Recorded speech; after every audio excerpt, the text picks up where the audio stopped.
Hello, and welcome to the Pragmatic Live podcast series, where we tackle the biggest challenges facing today's product management, product marketing, and other market and data-driven professionals with some of the best minds in the industry. I'm Rebecca Kalogeris, Vice President of Marketing and Product Strategy at Pragmatic Institute, and your host for this episode. Today, I am very excited to have with us Jennifer Romanowski, Senior Product Manager at Ford Direct. Welcome, Jen. Hi, Rebecca. I'm super excited to be here. Oh, we're thrilled to have you. All right. Let's help give a little context to our listeners. Tell us a little bit about Jen and how you got to the role you're in today. Oh, yeah. So a little bit about me. I have been building software since 2006, before I think a lot of the industry was even calling folks product managers. So I've been doing it for quite some time. And around 2016, I was working for a company before Ford Direct, and we had been growing. We'd been, venturing into different verticals, and went to my CEO and president at that time and said, we need some formal way to be able to continue building software. We felt like priorities were constantly changing, didn't really know if we were building the right things. And so I had asked around to a couple of people that I saw just representing product management fabulously. And lo and behold, Pragmatic was introduced. And so back then I went ahead and, championed for myself and the folks that were product managers at the time reporting to me to go ahead and get trained. And so walked out, right? 3 days, took the first three, so it was foundation, focus, and build, and walked out just like mind absolutely blown, light bulbs going off. Here I believed that I was a really good product manager, but now not only did I have this entire framework to really do product management, I now knew how to bring other product managers into the organization and help them be phenomenal product managers.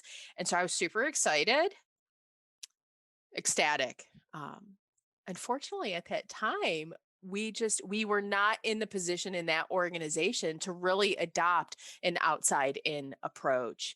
And so I had a real big soul searching to do, because I was excited about this new way of doing product, and eventually decided I wanted to venture out. So I found my way through Ford Direct, over to Ford Direct, and lo and behold, have I believe been a rock star because of the pragmatic foundations.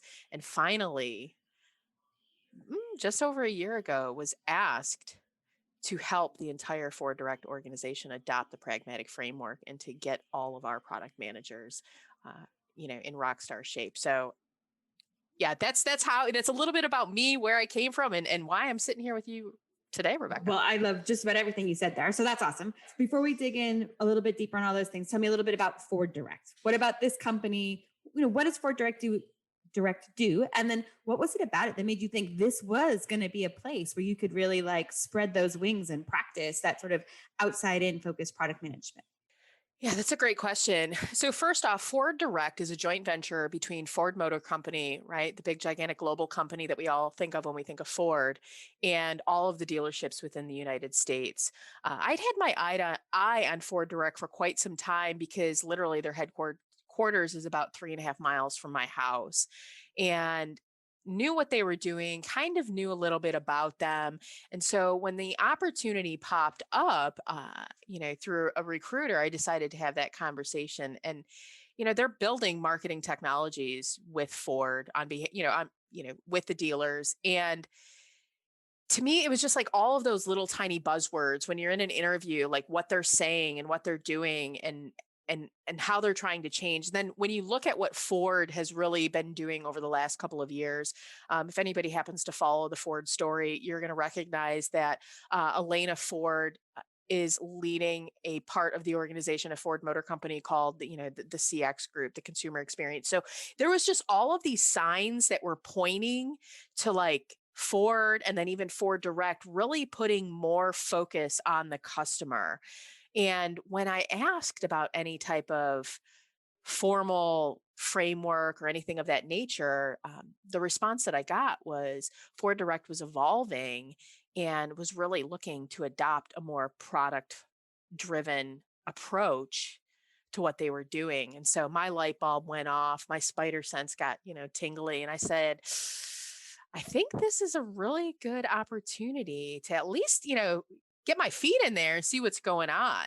Right. So that was why I ended up choosing Ford Direct. And lo and behold, once I came into the doors and found out and started working with a lot of people, it was needed. I mean, I was getting really fabulous feedback on my approach and the way that I was doing things, and some of the questions that I was asking. Uh, and around it would have been, so I just confirmed this, summer of 2019. So we're almost talking about 2 years ago. I'll be with Ford Direct for 3 years this summer.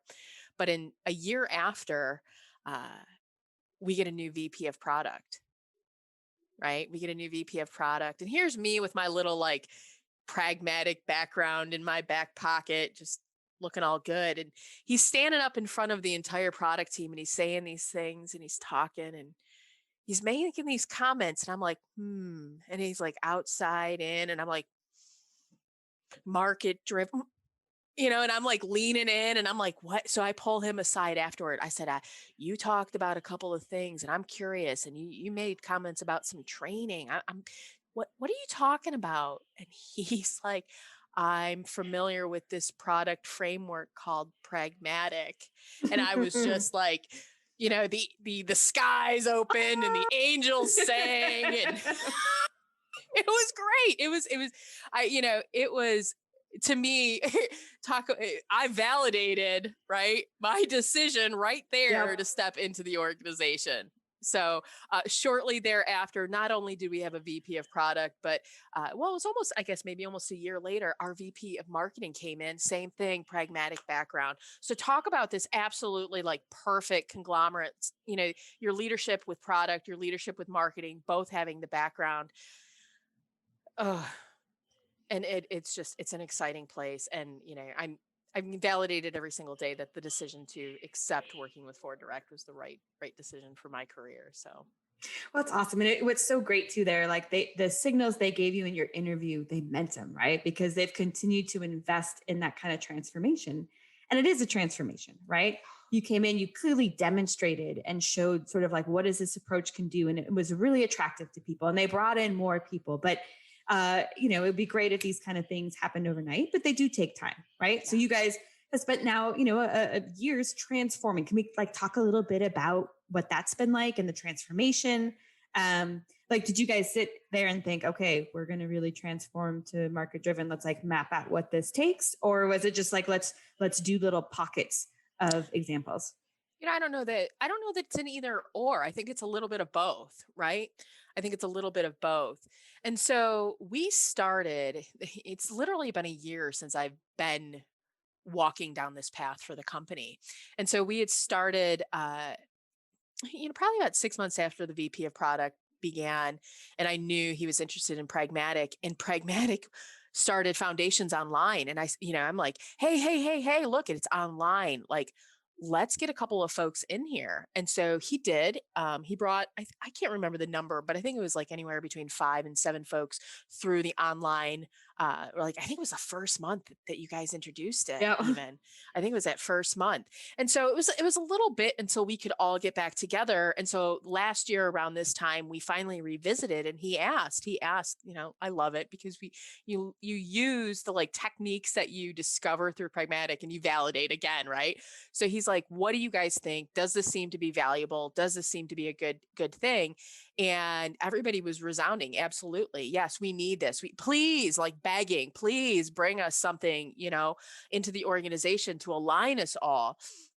And it was at that particular point that he said, okay, who's gonna lead this? He's like, I'm the vice president, cool, but somebody else has to come on board and champion this. And unbeknownst to me, a couple of people, had tossed my name in the ring. And I was like so ecstatic about it because of like, this is a big deal for me. Like, bringing people and helping people become really good at something is a personal passion of mine, right? This is just a personal passion. So there was a small group of us that really started talking about what this was and what it was going to take. And I am this is not my first rodeo of change management. I've brought other changes into the organizations that I've worked in the past. And so there's approaches that you take.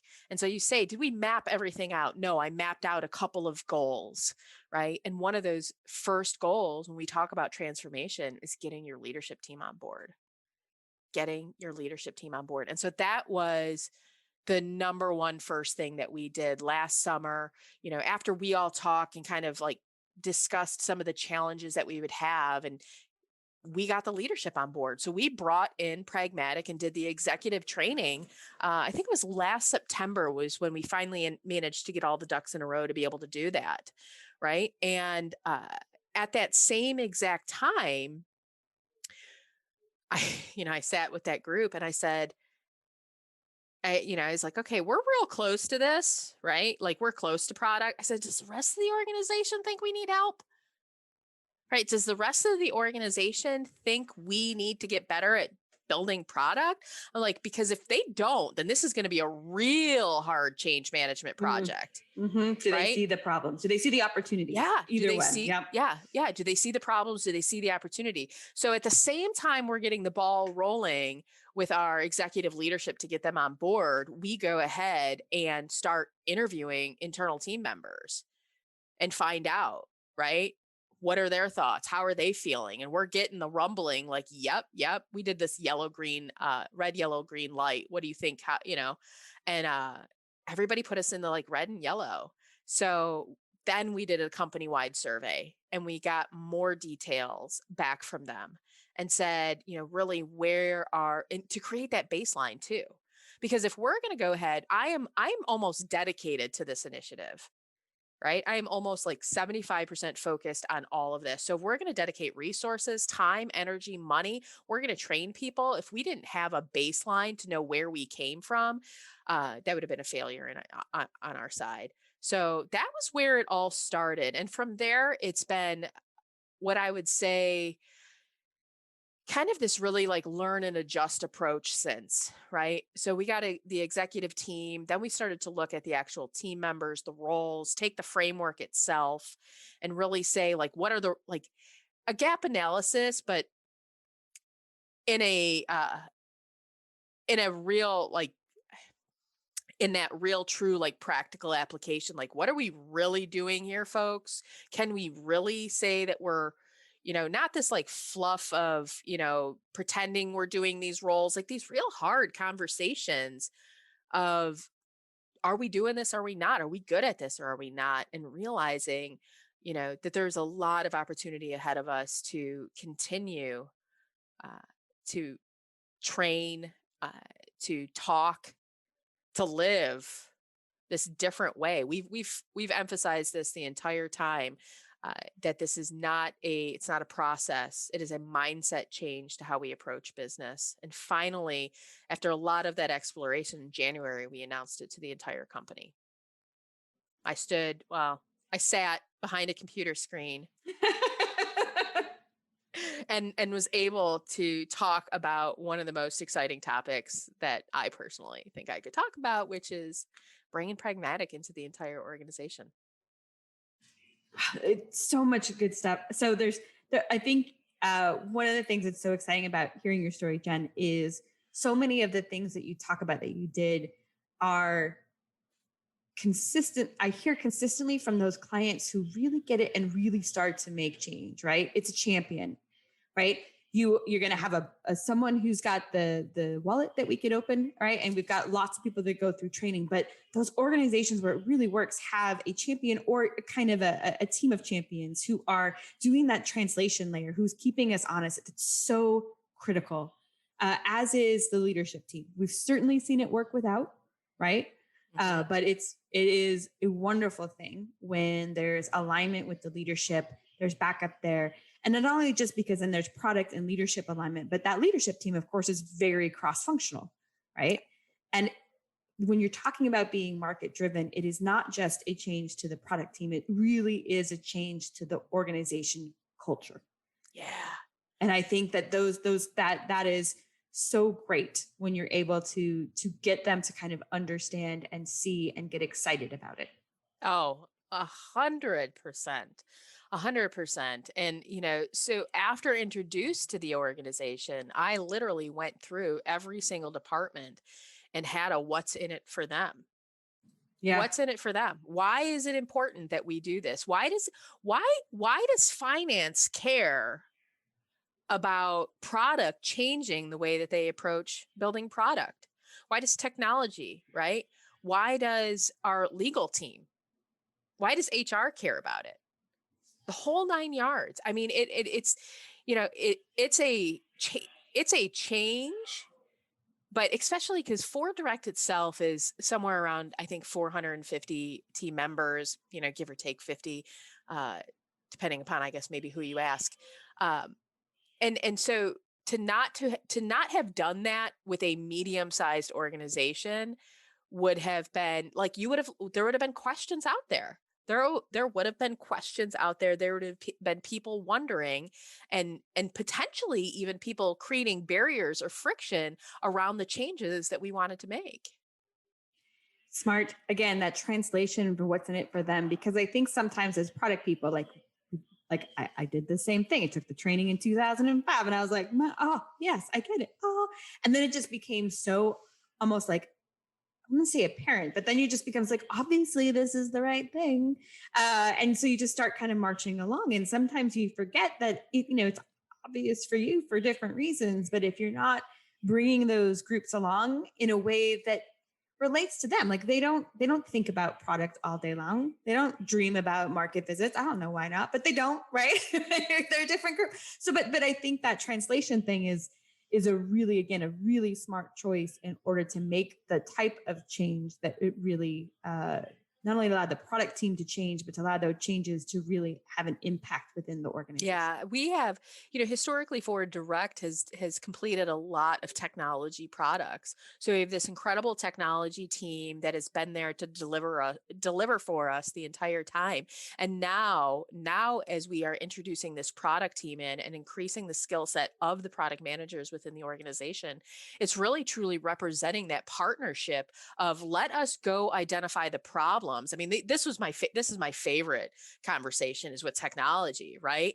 Let us go find the problems. Let us validate that the problems are prevalent enough for you to go out and do your magic and solve, so that when you show up every single day, you know that the work that you're spending to develop, the time, effort, and energy, and the projects that you're actually working on are valuable, and they're going to go to market, and they're going to be successful, and we all get to high five and not feel like. I remember in my past life, this is it. I remember in my past life, we were still a small company at that point, and I was leading our technology team, and I had one of my technology managers, like expressing extreme frustration. They keep changing things, right? I'm doing this over again. We just delivered that, and now they want us to redo it. Like how, and so I say, I jokingly said to him, I'm like, you've got a guaranteed job, right? If they keep wanting to change things, if they don't want to trust in the process, then, job satisfaction for you. I said, I know it sucks, but I mean, man, those are hard conversations to have with the technology team, when I know for a fact that engineers love to feel the success in the market just as much as us 100%. product folks, just as Right? much. The rework kills them, the changing priorities, so nothing gets done. A product that doesn't see the market, or you are spot Mhm. on. The thing they love and get excited about is a product that rolls out Yep. and done. And I think sometimes we forget Yep. that, right? That they like the action of code. No, they like what they create Yeah. and seeing it succeed. And getting them to understand that this process change makes that more attainable is powerful. So I've got to share a little side story. I mean, on that, I do manage one product still, right? I still manage. I was managing six up until the end of the year, and then they kept me on one. And so last night was a pretty big deal. If anybody follows Ford Motor Company, there was a vehicle that launched, and my product has to respond to an increase of websites. So last night between like 9, 10, and 11, there's a chat going on of like, look at this, our response time, it's stellar. And I'm just, I'm like, Nice. I'm sitting here so proud. Like, yes, Proud. we were, because that's it. They have a product that is in market. We've done a fabulous, phenomenal phenomenal job building that solution. They know it's the right solution, and it responded wonderfully last night to an increase of, a magnitude of traffic within like an hour span. So, yeah, Awesome. it was great. So one of the other things that you talked about was the baseline. And this is, I gotta say, this is above and beyond what I see often in the survey of the organization.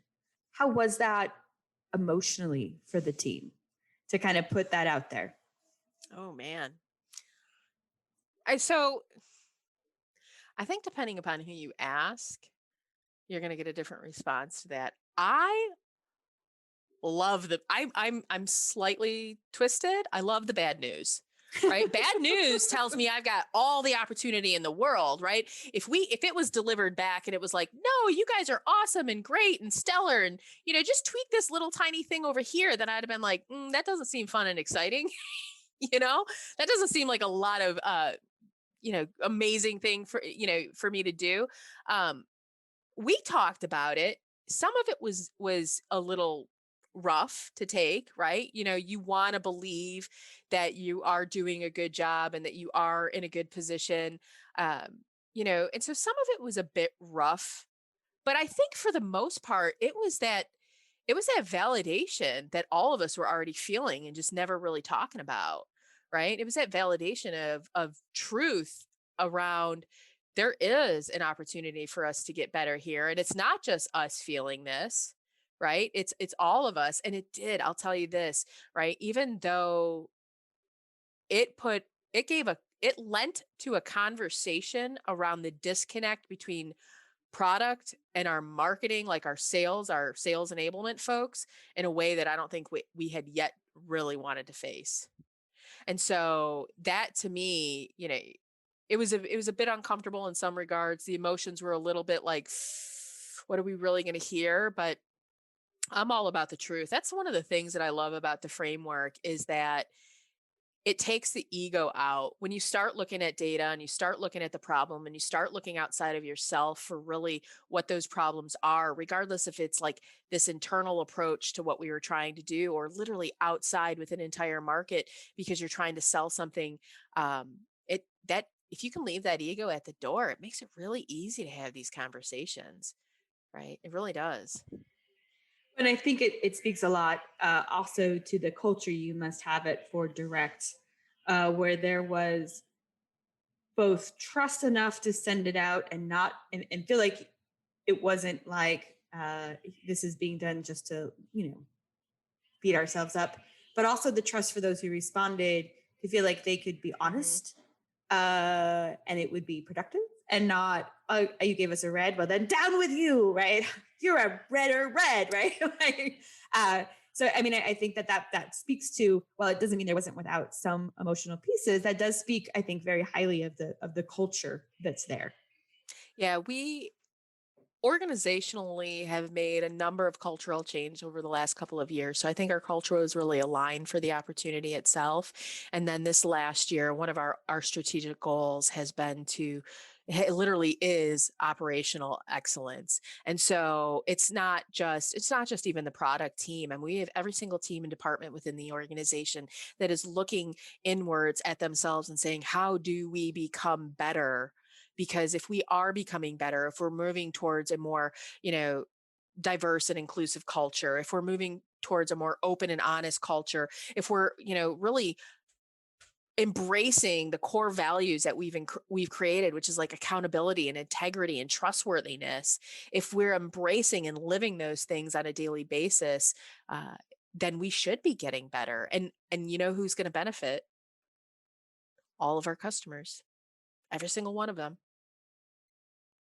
Right. And so it says a lot about the culture that we were able to do that we got the honest feedback, that we got the open feedback. But I really think that the organization, putting their money where their mouth is, so to speak, right, and bringing in somebody to focus on this and adopting a framework and doing formal training and I've actually started monthly lunch and learns that I go deeper and I apply, the pragmatic framework to our organization And these to me are all things that are, it's not just us taking a survey, it's us taking action on it. Well, and I think that that was going to be the next thing. So you talked brilliantly about, sort of setting it up for success, getting the buy-in that we needed within the organization, across the organization, in the executive session. But I think this next part where you're talking about lunch and learns. This is not like you go to training and all is perfect and we're done, right? I mean, it's about implementing it, and it's about keeping the concepts fresh and ourselves honest, right? And focused. So can we talk a little bit about as you're rolling this out, what does that look like? What are the things you're putting in place to help it really stick within your organization? Yeah. So I would say it's kind of a three-pronged approach there, right? We've got the formal training. We've been talking about that. We got all of our product leaders through it. We'll get the rest of the product managers through it by the end of June. And so that to me isn't even the three-pronged approach. That's the formal training, and that's a big checkbox that says we've completed some training. The three-pronged approach includes the lunch and learns.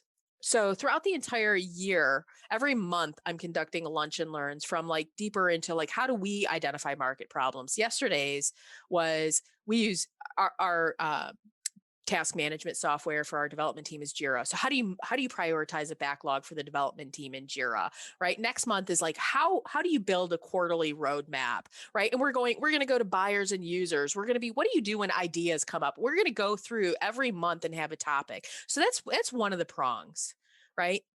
Another one that we have done is we've implemented office hours. So there are 2 hours every week that folks can bring to office hours, any type of questions, comments, concerns. I'm trying to do this. How do I do this? How does this operate? And we can literally have a conversation, not just about Pragmatic, but how Pragmatic fits into our overall organizational processes. So how do I bring the Pragmatic mindset into we have a stage gate process to get approval on something. How do I do market research? How do I, this one that's happening right now is, well, how do I go talk to all of the dealers and get out into the market? And so they're able to, like, our product managers are able to bring into the office hours these questions, these concerns, or these problems that they're facing for us to be able to go add them to our own backlog and figure out how we help solve them for it.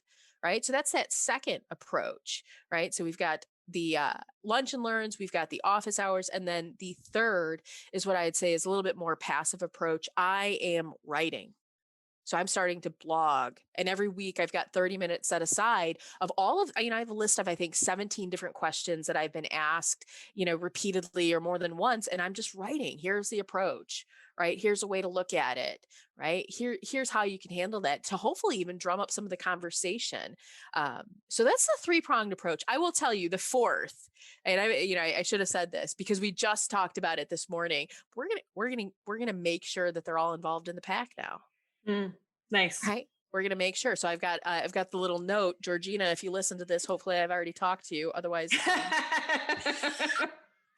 oh yeah, I know. Otherwise, you might want to come tap my shoulder, but making sure that we've got folks in there, they know it's available. They know, the community itself. I've listened to webinars. I've done the little sessions that are available, I think once a month, to kind of chat, the roundtables. And so that's it. I think with those four, right, literally regular basis, this monthly lunch and learn, these office hours on a weekly basis, the articles that I'll start writing, the blog posts, hopefully, I don't know that that'll be enough, but I think that's definitely enough for me to get out there and start learning on what's working and where are the gaps at that I may need to continue to fill in information. Well, and it's a great multi-prong approach, right? You've got the lunch and learns, which are sort of overt, planned translations of the concepts for this environment, right? You've got the office hours because it can be hard for people to ask questions, right? And it can feel really formal if they're like, Jen, may I set up a meeting because I have a question, right? Like you have to reach like a different level of I need help than just be like, hey, popping in, just thinking, Jen. Yeah. Particularly if you've got, some of your team, if we're not together located, right? It can be much harder. So I love that. And the blogs and writing, I think, are also good because one of the things that can be difficult when you're going through a transformation is some of that documentation pieces gets forgotten because everyone there was here and listen, but that makes it super hard as you're past this when you're in month 6, when you've got someone who starts in 8 months, right? Having them be able to access some of this got piece, that one. right? I got that right there. So talked with our director of our organizational learning the beginning of this week, because that has been I'm like, oh, snap, right? We're going to send the rest of our team through training. What happens if new folks join? What happens if people change the teams? And I'm like, oh my goodness, like how, so we're adding into like our learning management record of whether or not you have taken foundations or are certified. So that'll be set up within our own learning management system. So when new people either join the team or join the company, they'll be asked to provide that. And then we've got a record that people actually need the formal training. And all of those lunch and learns are going into our learning management system to be part of onboarding moving forward. Oh, love it. Love it. Yep. Love it. And then the reason I like the PAC, and obviously anyone listening will know that I am partial to the Pragmatic alumni community and what Georgina's built 100%. But I think it's nice too, because I think the translation to your own environment is so key. But I think sometimes within our own environments, it can be hard to think of the solution that's multiple steps away from what we do. Right. And that change of perspective, the ability to talk to others who are having the same problem in an entirely different company culture piece sometimes opens up new ways of thinking. And also sometimes there is comfort in knowing that other people struggle with this, and that hey, we might be more ahead than some people or in some spots. And I think there is great ideas, and there's a level of comfort and camaraderie that can come with that. No, I agree. And I think that's why I, when Georgina first introduced it to me, I was super excited about it because I looked at all the resource stuff. I'd opened it, I downloaded it, I've read it, but the community aspect and being able to talk to people or pop a problem in and be like, how are you approaching this? How do you handle this? Right. That's priceless. That's priceless. That to me, was, to Georgina's horn for that one was a huge addition to, Pragmatic and the offering, because that's the stuff that's going to keep people coming back around and wanting to be a part of all of what Pragmatic offers. Right. And some people don't have a Jen, right? Some people don't work in a company where there's not a Jen who is spearheading this, and they feel particularly alone, right? I meant think of Jen version 1, who left the training, was like, woohoo, and went back to the office and was like, ooh, just me, huh?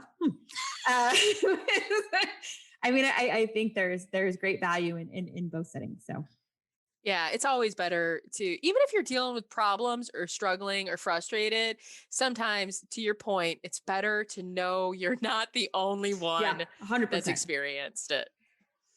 All right. My last question for you, Jen. At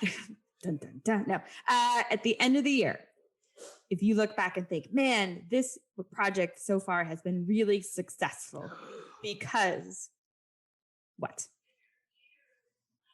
Because what will you look at and say, what's my definition of success? Yes. Are you asking a product manager what their definition of success is?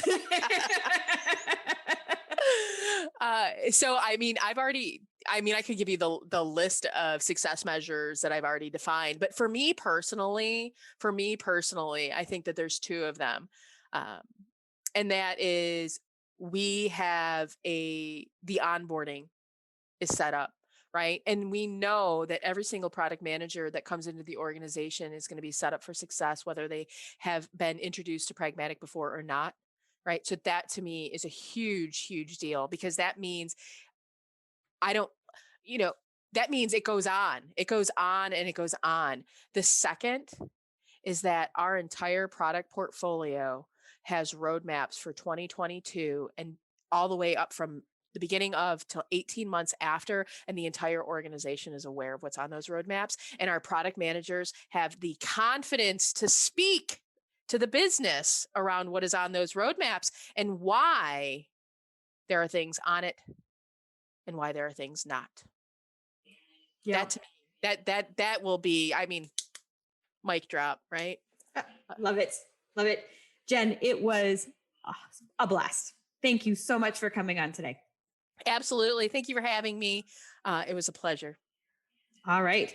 That does it for today's episode. Thanks everyone for listening. And don't forget to join us next week when we tackle another great topic designed to help you elevate your product, your company, and your career.